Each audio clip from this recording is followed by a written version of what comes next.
First of all, to use the word archetype in this particular context is a little bit misleading, because whenever you speak of an archetype, you speak of something that is universally, if you like, applicable all across the different levels of the universe. Whereas when we're looking at our negative inner side, we're looking something that is unique to us individually. So it's not as if we're looking for a general archetype, it's always an individual aspect of us that still needs to be improved. And the capacity to really recognize our shadow side is one of the things that is the most hardest to do for human beings. But at the same time, it's also the most important thing for us as human beings, particularly for those who aspire to make contact with spiritual realities. If we do not recognize our shadow side, Rudolf Steiner says, if we were to be able to look into the spiritual world, would be subject to great illusion. Because once you step across the threshold into the astral world, your inner life becomes an outer reality. And then if you don't know yourself, you cannot distinguish between which reality is objectively real and which reality is just a projection out of yourself. But even if we forget about the aspect of stepping into the spiritual world, just even in this world, as we are going through our lives, it is one of the hardest things for human beings to face up to their individual failings and mistakes and dark side. We are all masters at self-deception. There's a very famous book, English book, that was written many decades ago, and this person went into a jail and he talked to people who were in jail for lifetime and who all were convicted for murder. And what the author described was that every one of them who he interviewed felt that they were innocent, that they were actually a good person, and that what they did wasn't really so bad. And none of them actually owned the fact that they actually had committed a crime for which they needed to be, in a just way, be punished. Because this is part of developing one's ego strength, is to be able to see one's shadow side and still remain upright and accept who you are and have the resolve to make it better. But most people are, or many people are not able to do that. They need to deceive themselves in order to maintain an image that they can accept of themselves. What is the spiritual reality of our negative side? As you know, we go through many lifetimes and we accumulate good karma, bad karma. Everyone who gets born into this world comes with a lot of baggage. No one starts with a clean slate. And so what Steiner describes is that all those negative sides that we have loaded on ourselves, the accumulated failings and negative sides of our nature, all of that actually is a being that lives inside us.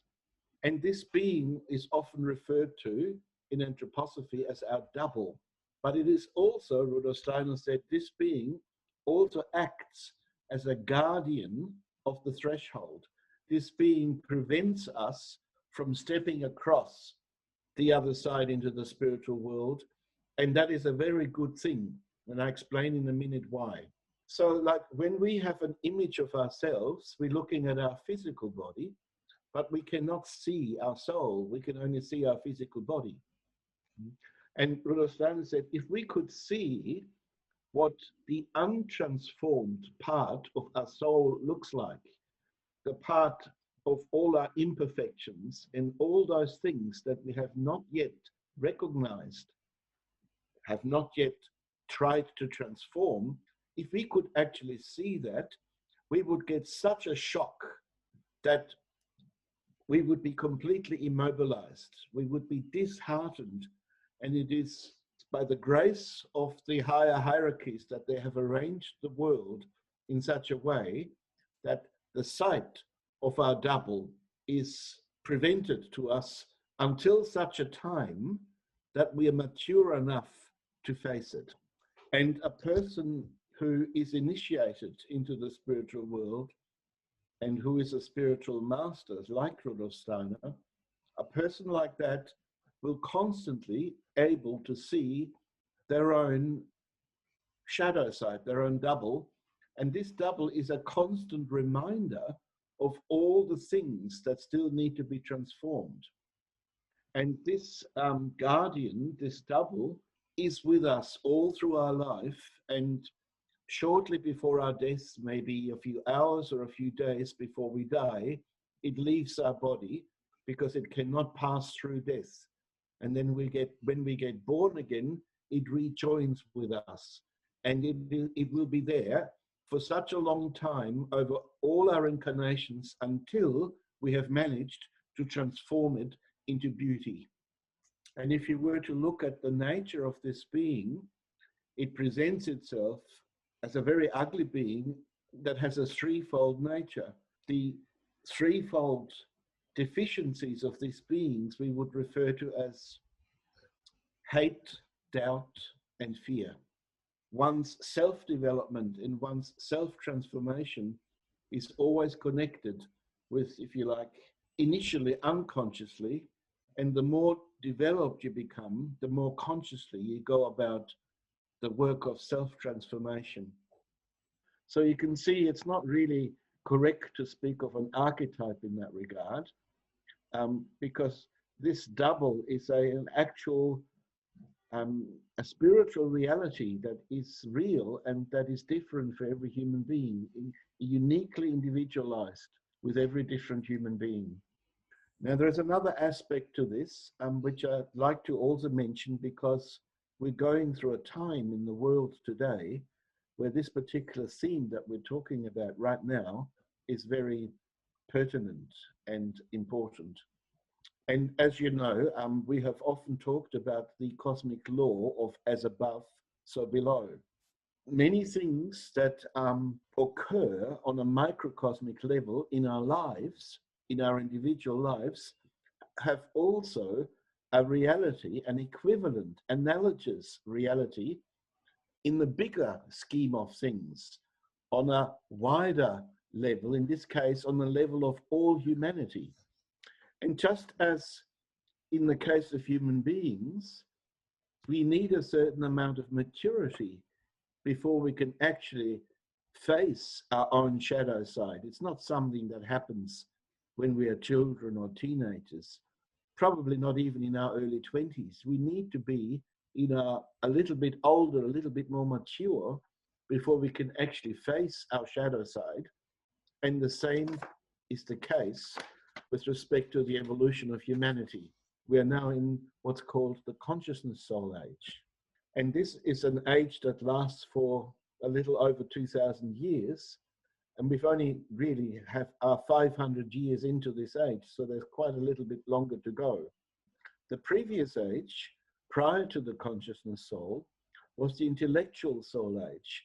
The center of the intellectual soul age was ancient Rome and ancient Greece. This is the age where the intellect flourished, which was the beginning of geometry and philosophy and democracy. During the intellectual soul age, Rudolf Steiner said one of the main tasks of that age was to come to terms with death and mortality.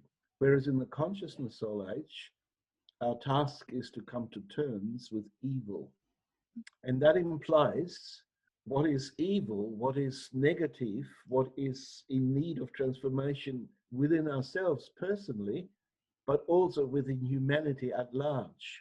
And when you look at what's happening right now in the world, particularly in the West, when you're looking at the amount of lies that are being perpetuated, the hypocrisy, the violence, the wars that are being fought everywhere around the world, to the point where you cannot trust any organization, you cannot trust any politicians.